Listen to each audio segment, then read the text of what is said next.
الحمد لله. السلام عليكم ورحمة الله تعالى وبركاته. سبحانك اللهم وبحمدك أشهد أن لا إله إلا أنت.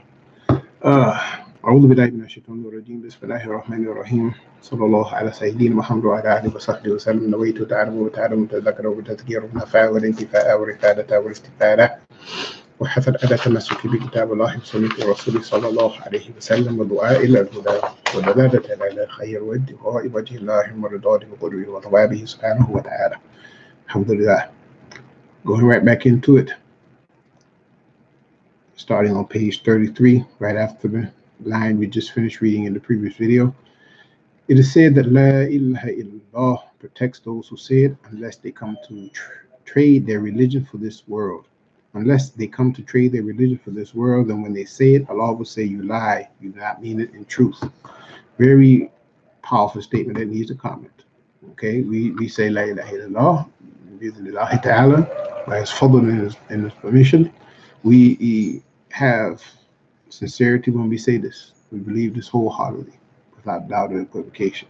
However, saying it and being a person of this world, according to Imam Al-Haddad, meaning that you don't carry out the acts of worship and benefit that would take a person of La ilaha illallah to that next level that they need of security and trust in Allah's bestowing His tawfiq upon you to a greater degree, because having complete trust that Allah loves us and favors us is not very intelligent, but we should have good hopes. This is in essence a way of showing insincerity, and only Allah can be able to judge this in truth, how this works out. So we have to be very careful and conscious of the fact that saying this is a very, very grand thing. Another thing with this statement, you don't see Muhammad Rasulullah at the end of this here. Just because it's not there does not mean that it is not implied within the statement, because we have several people out there in the world that say La ilaha illallah, but they don't say Muhammad Rasulullah. And the absence of Muhammad Rasulullah from La ilaha illallah means, in most instances, with understanding, we're not going to get into details, it is a sign of a person's rejection of Allah. A person could say, I believe in Allah, but I don't believe in Muhammad, wa ya'lam billah. This is no, absolutely not. Don't do it. If you're one of the people who say it, stop it. You can't believe in Allah and not believe in His Rasul. La ilaha illallah is intrinsically tied to Muhammad Rasulullah. Why? Because this is how we enter and exit the faith. The messenger of Allah is the representative of Allah in our lives, period. If you believe and you worship Allah with sincerity and truth, you have to believe and follow the messenger, period. There's no compromise with that. All right, I'm going to just leave it at that. And then also with another thing, like with the Arabiya, often the grand thing of a statement will be stated, and the implication of the thing that came after it will often be there when you know what's being talked about. So if you see La ilaha illallah, but you don't see Muhammad Rasulullah, like within how the Imam made the statement here, then you should automatically know that Muhammad Rasulullah is attached to that. It's part of that. This is just a way of keeping things short and sweet. One way. We're not going to get into details again, but just understand that, because there are people out there who say that. They say they're Muslim and they believe in Allah, but they don't have to follow the messenger. Doesn't work that way. You say you don't have to follow the messenger, that's kufr. Be careful of what comes out your mouth. We talked about this before. If you're not sure about something, or if you don't know something, or you may be confused about something, best thing to do, keep your mouth shut. Find somebody to help you figure it out.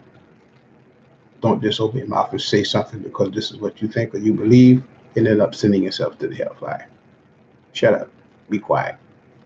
Go find some help. Allah preserve us all. All right. Carrying on. One of our ancestors used to say, all you who keep the sky from falling from the earth, keep this earth away from me. This is a prayer that they made to Allah subhanahu wa ta'ala. Ibrahim ibn Adham, radiallahu anhu, one of the famous Salaf, who's also very popular amongst the people of the Tasawwuf for a lot of his spiritual statements and actions that he used to engage in. He used to be a prince and he became a Imam of Deen. And there are very lot of famous stories about him. One day we may share some stories with Aulia and share his story as well. Ibrahim ibn Adham once entered upon the Caliph al-Mansur.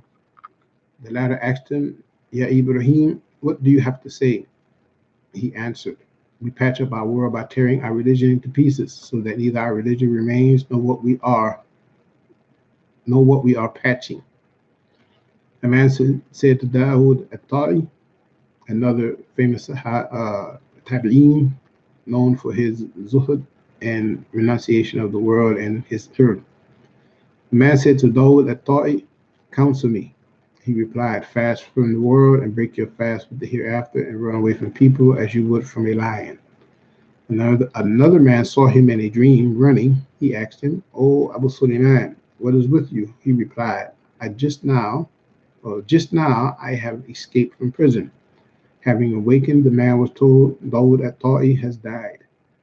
Fudayl ibn Iyad, radiallahu anhu, another famous tabi, who started off as a highway robber. He used to rob people. And by Allah's fadl, he repented. The exact story at the moment escapes me, so forgive me for that. But he repented, and he became one of the Imams of Tasawwuf and Fiqh, well-known and strong Imam in these areas.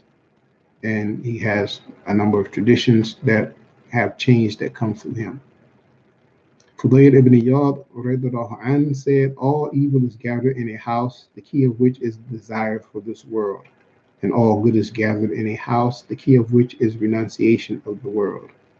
He said, had the world been made of perishable gold and the hereafter of permanent clay, we should have preferred permanent clay to perishable gold. What then when the world is ephemeral clay and the hereafter permanent gold? He said, moreover, were this world to be brought to me and were it to be said, take it licitly with no reckoning, I would have protected myself from its filth, as one of you protects himself from the carcass he passes, lest it soils his clothes.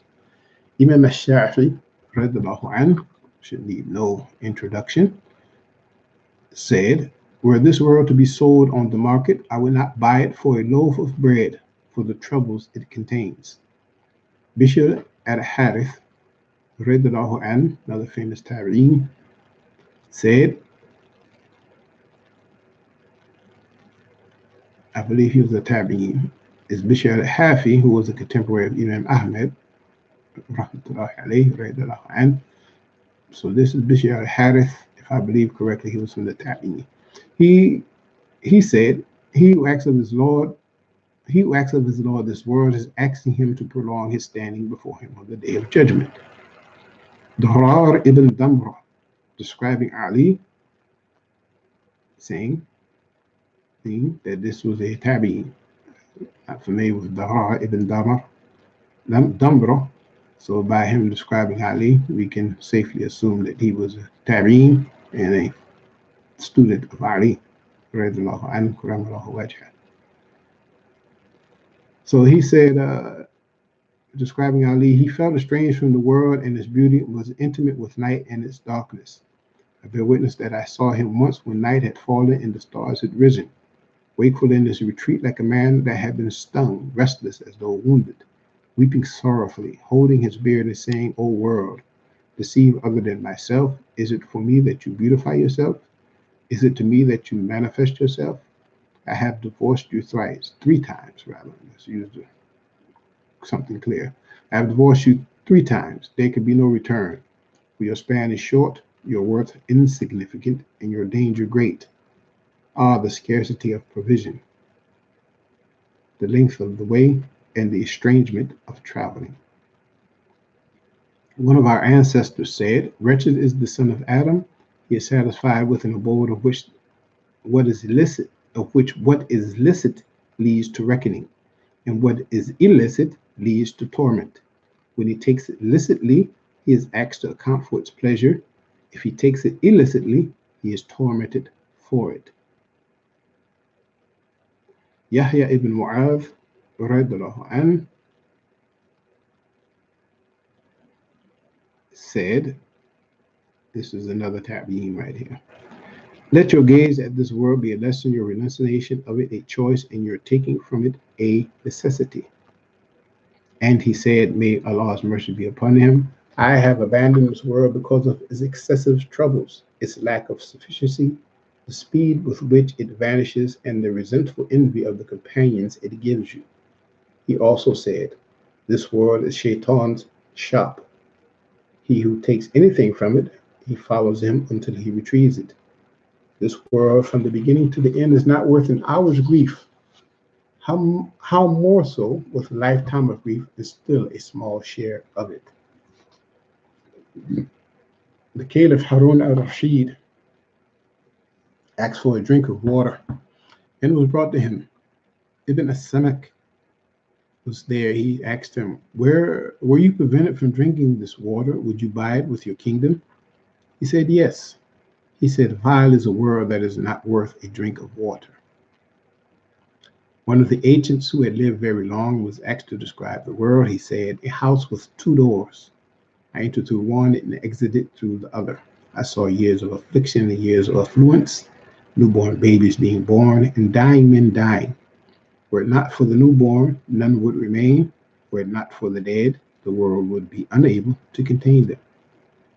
A sage once said, "This world is but ruin. More ruined is the heart of he who works for it. The hereafter is flourishing. More flourishing is the heart of he who works for it." Another sage was asked, "Who does this world belong to?" He said, "To he who abandons it." They said, "Who does the hereafter belong to?" He said, "To he who seeks it." An ascetic was asked, "How do you perceive this world?" He said, "Bodies are being worn out, yet hopes are ever renewed. Death is ever approaching, and hopes ever receding." They said, "How about its people?" He said, "He who has acquired it is stressed, and he who has missed it is distressed." Imam al-Ghazali says in Ihya, "The world is Allah's enemy, that of his saints and that of his enemies." As for being Allah's enemy, it is by obstructing Allah's servant's path. This is why he has not looked at it since he created it. As for being Allah's saints' enemy, it is by adorning itself for them, overwhelming them with its beauty and freshness, so that they have to bear the bitterness of patience in resisting it. As for being Allah's enemy's enemy, it is by luring them with its cunning and stratagems, catching them in its net, so that they trust in it and depend on it. It will let them down at their time of greatest need, so that what they reap of it is severe grief. Allah protect us from severe grief, and may He protect us from being His people who are considered His enemies for longing for this world. Then it will deprive them of happiness forever. They are sorry to leave it. They cry for help against its ruses, but no help is forthcoming. On the contrary, it is said to them, and this comes from the Quran, "Fall back therein and do not speak to me." Another ayat of Quran. Those are they who traded the life of this world for the hereafter. Their torment will not be lightened, nor will they be helped. May Allah grant us help and security. Verses in Hadith concerning the subject are more numerous than to be counted or exhausted. That which we have quoted should be sufficient, a lesson for he who reflects and a reminder for he who remembers. With the ayat of Quran, he closes, "Only they remember who are repentant." Okay, so this will take us into the afterword.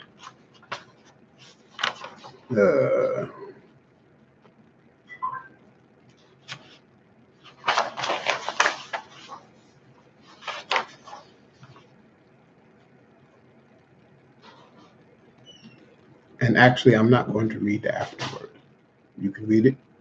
The link to the PDF is in maybe 4 or 5 videos previous to this, maybe more. You have to go back and check. There was a link I put in there for one of the videos. If you're not on the WhatsApp group, if you're in the WhatsApp group, PDFs are linked into the chat.